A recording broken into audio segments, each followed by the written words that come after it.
Hello viewer, this is the next instalment of our Grand European Tour. After Riga we went to Tallinn, and most of the stuff about Tallinn is in this video. The only thing that's not in there properly is about the Tallinn public transport system, of which I am a huge fan. It is so cheap to get around in Tallinn. We bought these tickets, so you buy a little ticket, like an Oyster card thing. You pay €2 for that, and then it's €5 for 3 days unlimited travel. But even if you don't do that, you can get an app and you can buy a single ticket, and every single ticket it costs €1. So you can go out to the airport for €1. If you go on the Heathrow Express, it's 25 quid. To get from Tallinn to the airport is €1.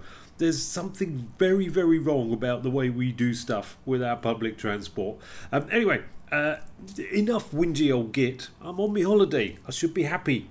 Here is Tallinn.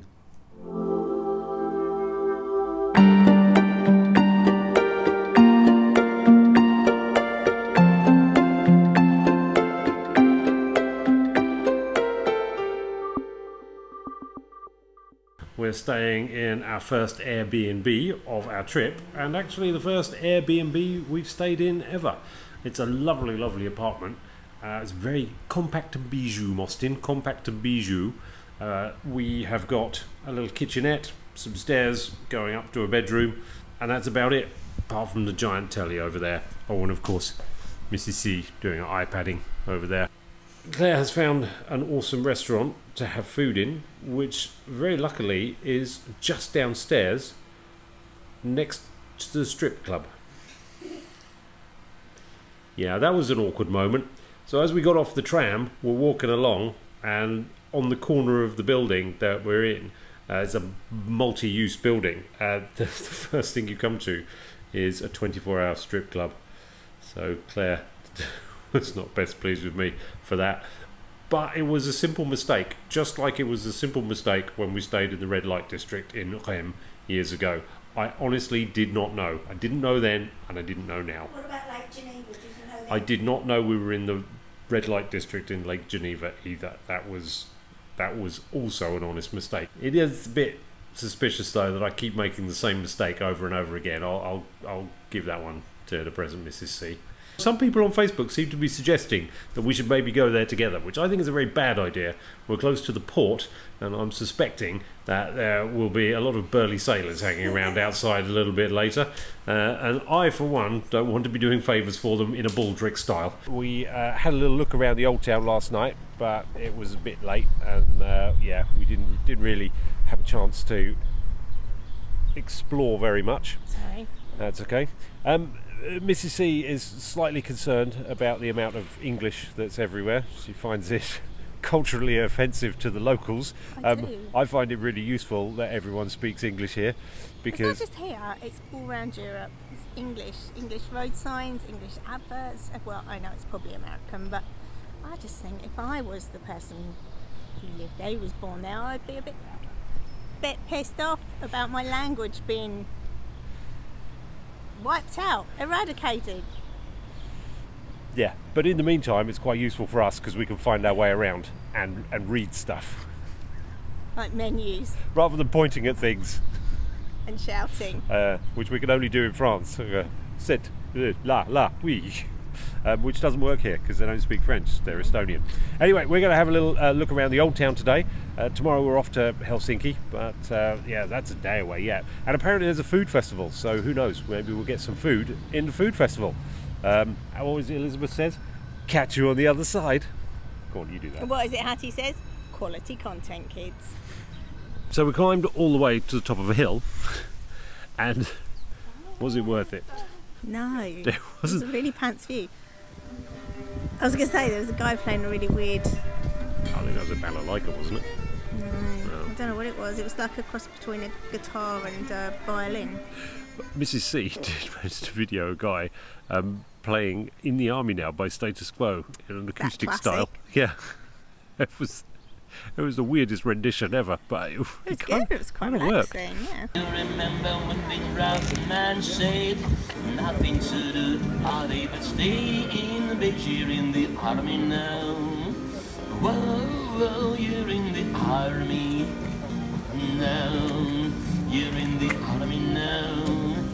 Whoa, you're in the army now. So the views over Tallinn, it's all rooftops, which of course you're going to see when you're up high, but there's no... It's very difficult to explain, isn't it? There's no vista. You kind of... When we were in Riga, we were looking out over the city and you could see the whole of the city. Here, it's just a bunch of roofs. In the backs of people's heads. Lots of people taking pictures of roofs. Yeah. But, I mean, it's nice here. It is really nice. It's pretty chilled out. We had heard that it would be full of Finnish people getting drunk on stag doos, but Paul didn't see him though. Yeah, I'm guessing it's Sunday morning here. They're all still in bed suffering from hangovers. Didn't see him last night though. No, we didn't. Just need to find somewhere to get some coffee now. Oh, that is one thing here actually. Getting on the trams and stuff is dead easy. You can buy it. I've got to find where you buy it yet, but you buy a 3-day ticket for really €5. If you can buy a ticket. But €3 for 5 euros for 3 days. That's a bargain. That's pretty good, yeah. Yeah, although pretty cheap. I don't know if that gets us to where we need to be. But yeah, let's go find the public transport system and some coffee. We need coffee. Food fair. Coffee. Food fair. Coffee. We'll be going for food then. It's my birthday, you know. We have found the food festival. Oh, let me take my hat off. Too much shadow. Oh, too much reflection off my head. So we found the Tallinn Food Festival, and we're pretty hungry because we haven't eaten anything today. So we're going to go around and have a look. But yeah, there is a lot of stuff here. So I reckon by the time we're done, we're probably not going to be able to move, because one thing we are is really, really greedy. Really greedy, really hungry, but also a bit rubbish when it comes to markets. We'll be looking for something traditionally Estonian, and we'll end up with Ethiopian food or something. There's a workshop later for food near and far. You'll probably find the Yorkshire pudding stall. Ooh, I could murder a Yorkshire pudding right now. Hey up, let's go see what we can find. So what I've got in the street food festival is what's called rabbit rendang. I've no idea where it's from. I presume that's got rabbit in it. Haven't tasted it yet. I hope you can hear me because we haven't got a microphone on and it's very loud here. But yeah, I'm going to just dive in there, and yeah, I've got some rabbit.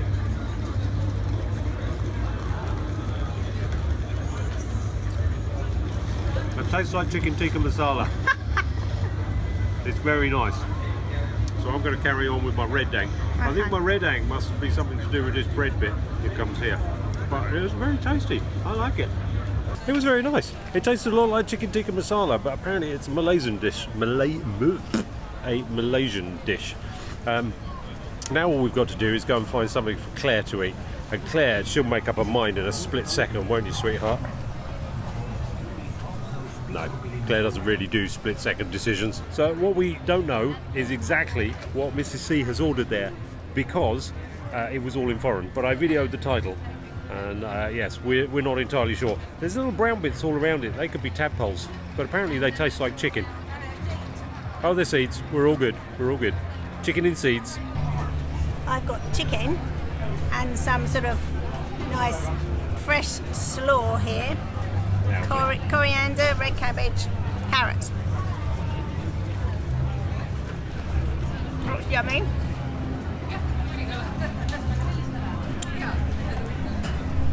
I'm going to take the skin off.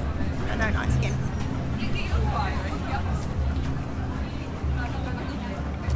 Nice.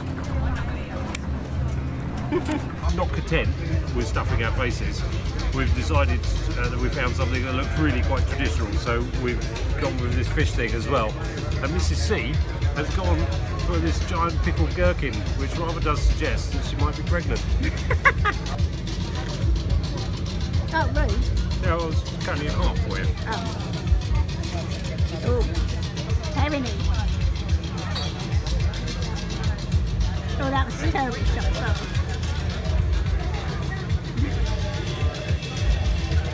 Too herringy? I'll be honest. Both. I prefer the other thing. So our second foray with street food didn't go so well. This pickled cucumber here that is just the 7th level of hell vile. I mean, it's just horrid. It's not very pickly. It's very, very cucumbery, with a vague hint of garlic, so I'm not mad keen on that. These little herrings here, also not great. The sauce is good, and this bread, this is, we think this is the local kind of black bread. That seems to work quite well. That's, yeah, it tastes a lot like malt loaf that we have. So, I had a rabbit. Claire had the cockle but the best thing about being at a street food festival is that not only have we had 2 completely separate main courses, we've now got a whole host of desserts that we could choose from as well. More so for me because there's a lot of waffly, wheaty things here. So we've had our rabbit and chicken and fish, and now we've gone on to the pudding course. So I've got vegan strawberry and coconut ice cream, vegan no less. It's lovely. Oh, and the ice cream's all made with liquid nitrogen, which is pretty cool. And this one is lemon, mango and chia seeds, I think we say chia seeds, and cream. Yeah, you vegans, you're so missing out on the cream.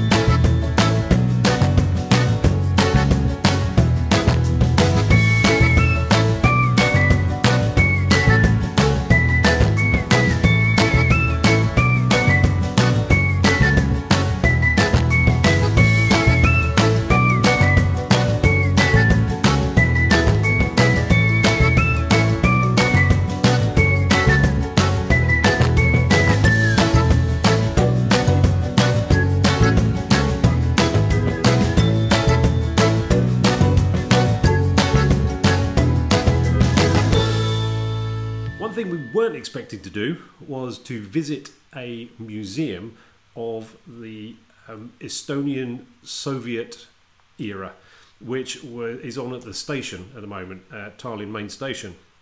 We just chanced upon it and went in. Now I'm really interested in this kind of stuff. I hated history at school, but I really am very interested in social history of what was happening to people at any given time. And it's really fascinating. You go into this museum and it's like being taken back into this weird kind of 1940s, 1950s look and feel. But it's not quite there because there's a lot of things that you don't recognise. But they also, once you start reading, you realise this is actually the 1970s and 1980s. And there was some stunning things that I didn't realise. Obviously read about it and heard about it on the news, but the things they couldn't get. There's a great bit about bananas, and that bananas would have been the ultimate currency in the USSR, except for the fact that they were mythical. They were apparently like the Loch Ness Monster. People barely even believed that they existed. But people, you know, had these tales of having eaten a banana. They were so rare. But some of the other stories, the more human stories, particularly the things about kids and the toys that they wanted and the fact that they couldn't get them, were actually a little bit heartbreaking in places. Mrs. C is looking around, seeing nothing that she had as a small child. Did have those. But did you ever have anything quite as terrifying as this? No, there's quite a lot of scary things in here. There is. You get the impression that kids were allowed to play with lead. I played with lead. What? Of all the rooms here, I think the bathroom is possibly the grimmest. We don't even know what that is. I'm guessing it's a heater of some description. I honestly don't know. That's no clue. But I wouldn't want to plug it in, that's for sure.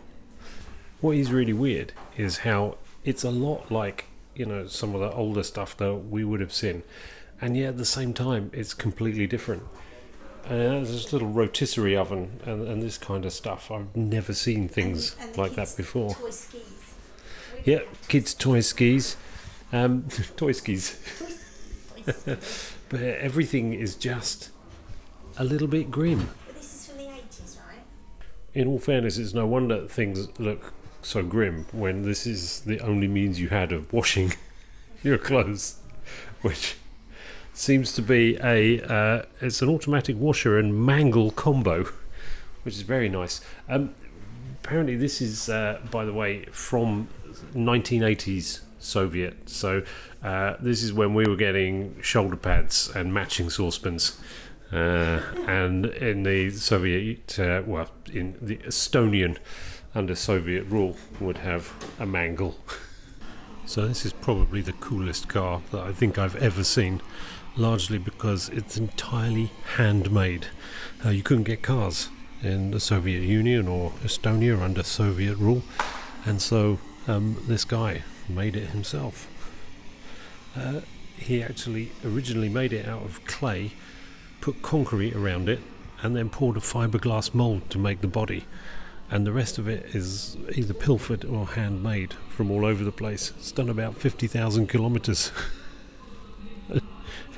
It's more of a death trap than anything I've ever driven or owned, but what an awesome car.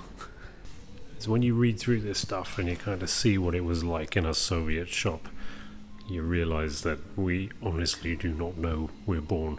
Even when all this was going on in the Soviet Union and in Estonia under Soviet rule, we sort of got glimpses of it on the news and what have you, but you can't possibly imagine what it must have been like to come to a shop and there was absolutely nothing at all in it.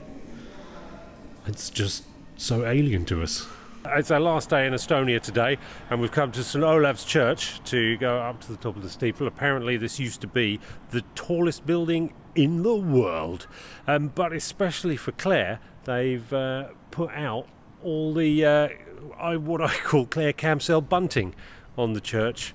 There we go, full scaffolding. Full scaffolding all the way up. I don't like the spiral staircases. I find myself on holiday on a ridiculous staircase with people coming down. Man carrying a baby, a little baby. Yeah, that was... on a really scary spiral staircase. It's insane. Yeah. But the view from here is utterly spectacular. We found the view. So yesterday, when I said there was no view, all you could see is rooftops, we were over there by that church where all those people are standing. And we're obviously just not up high enough, because from up here... there's those people. That's okay, that's fine. So from up here, yeah, you could see for miles and miles and miles. It is beautiful. Oh, I think that's our house. Over on the hill. But it is beautiful, and yeah, I wish we'd come up here first. When we first arrived, the lady in the hotel said the first thing I always suggest people do is go up St Olav's Tower, because then you can see the whole of Tallinn. And you can see the whole of Tallinn. You can actually see all the old town where the fortifications are around it. I don't think I've seen a town like that where you can still see where the old circle of the city wall was. It's quite breathtaking. But she was mad, so we ignored her.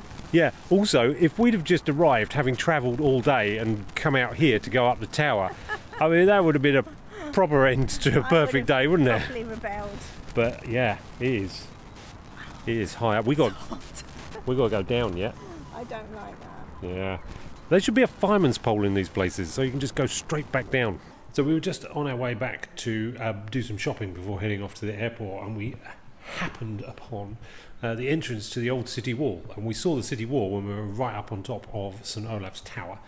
Mrs. C is once again thinking about jumping. I wonder why. Yes, this city wall, it dates back to the 13th century. Parts of it do anyway, but the main section of it was built in the 14th century. And it's really intact. What I'm going to try and do... No, I'm not going to try and do it because it'll take me forever. I was going to try and trace the ramparts from our aerial view from St Olav's Church, but we're on holiday. That would be my idea of a good holiday, but possibly not Mrs. C's idea of a good holiday. Forgot to say when I was in Riga, don't forget to like, comment, and subscribe down below. And if you could turn on post notifications, apparently that'll be awesome too. That's it for Tallinn. Helsinki next. Catch you later. Bye.